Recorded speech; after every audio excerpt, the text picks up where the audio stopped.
আসসালামু আলাইকুম প্রিয় ফুটবল ফ্যান্স। ব্রাজিলের সামনে আরও একটা চ্যালেঞ্জ ইকুয়েডরের বিপক্ষে ম্যাচ রয়েছে এবং বড় বড় মতো ফুটবল ফ্ল্যাগের আজকের এই ভিডিওতে ব্রাজিল বনাম ইকুয়েডরের মধ্যকার এই ম্যাচের একটা সম্পূর্ণ প্রিভিউ তুলে ধরবো। তবে তার আগে আপনাদের কাছে অনুরোধ থাকবে, যারা চ্যানেলটা অনেকদিন ধরে দেখছেন এখনও সাবস্ক্রাইব করেননি, অবশ্যই সাবস্ক্রাইব করে বেল আইকনে প্রেস করে নেবেন। প্রথমে আসছি ম্যাচ টাইমিংয়ের কথায়। বাংলাদেশ সময় অনুযায়ী এই শনিবার অর্থাৎ সেপ্টেম্বরের 7 তারিখ 7 AM অর্থাৎ সকাল 7টায় ম্যাচটা অনুষ্ঠিত হবে।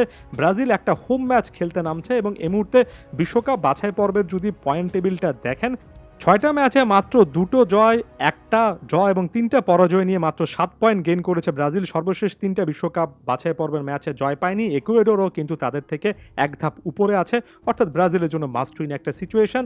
এই ম্যাচে হারলে বিশ্বকাপ সম্ভাবনা শেষ হয়ে যাবে এমন টাইপের কোনো কথাবার্তা বলছি না, বিশ্বকাপের ফরম্যাটটা একেবারে চেঞ্জ হয়েছে। তবে ব্রাজিলের জন্য সাম্প্রতিক যে একটা ব্যর্থতা বৃত্ত, সেখান থেকে বের হওয়ার জন্য এটা একেবারে মোক্ষম একটা সুযোগ। নতুন করে আরও একবার স্টার্ট করতে হবে, আরও একটা রিস্টার্ট ব্রাজিল ফুটবলের দরকার। লাইভ টেলিকাস্ট ইনফো সম্পর্কে বরাবর মতো একই কথা বলবো, আনঅফিসিয়াল অ্যাপ এবং ওয়েবসাইটের উপর নির্ভর করতে হচ্ছে।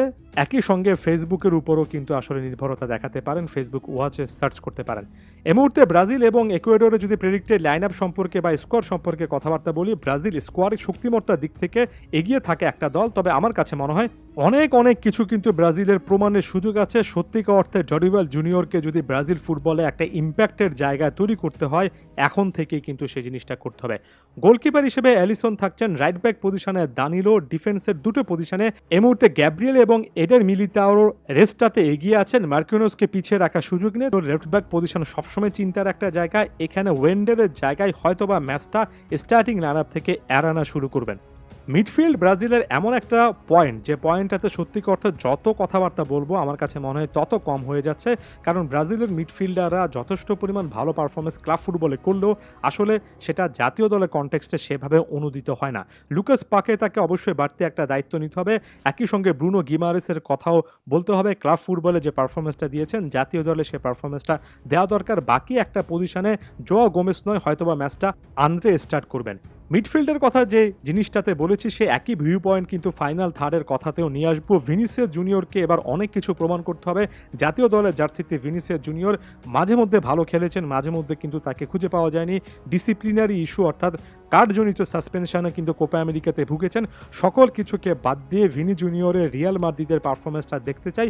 সত্যিকার অর্থে ব্রাজিল ফুটবলকে যদি রাইট ট্র্যাকে আনতে হয়, তাহলে অবশ্যই ভিনি জুনিয়রের সেরা পারফরমেন্সটা বের করে আনতেই হবে।